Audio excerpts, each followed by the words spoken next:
మొండెం బాలమతిరెడ్డి. నేను ఆంధ్రప్రదేశ్ వాల్మీకి గోయ సంఘం నంద్యాల జిల్లా ప్రధాన కార్యదర్శికి పనిచేస్తున్నాను.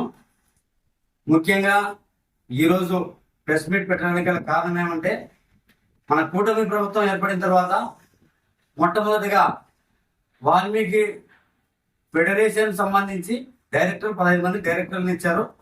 దానిలో వచ్చేసి మన ఉమ్మడి కర్నూలు జిల్లాకు సంబంధించి నలుగురిని ఇచ్చారు. దానికి సంబంధించి 3 కర్నూలు జిల్లాకి ఇచ్చారు. నంద్యాల జిల్లాకి 1 మాత్రం ఇచ్చారు. ఆ ఒక్కరు కూడా డోన్ నియోజకవర్గానికి సంబంధించి వైఎస్ఆర్ రామకృష్ణ గారిని ఎన్నుకోవడం చాలా ఆనందంగా ఉంది. దాంతోపాటు మాకి నంద్యాల జిల్లాకు ఇంకొక డైరెక్టర్ని ఇచ్చి చాలా బాగుండేది అని చెప్పి మేము అనుకుంటున్నాము. వైఎస్ఆర్ రామకృష్ణ గారు చాలా సీనియర్ నాయకులు.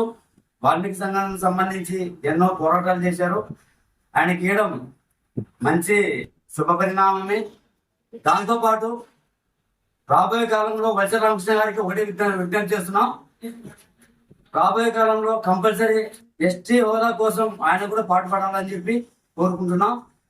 దాంతోపాటు వాల్మీకి గృహాలు పార్టీ మండలంలో వాల్మీకి గృహాలు ఉన్నాయి. దానికి కూడా పర్యాటక కేంద్రంగా తీర్చిదిద్దాలని ఆయన కోరుతున్నాం.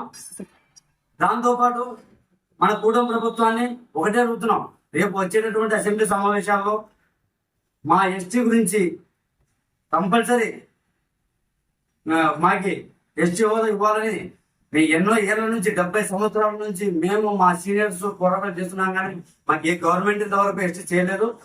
ఈ గవర్నమెంట్ ఎలాంటి పరిస్థితుల్లో మాకి ఎస్టీ హోదా ఇస్తారని చెప్పి మేము అనుకుంటూ ఆంధ్రప్రదేశ్ వాల్మీకి గోయ సంఘం తరఫున చంద్రబాబు నాయుడు గారికి కృతజ్ఞతలు తెలుపుకుంటూ జై వాల్మీకి.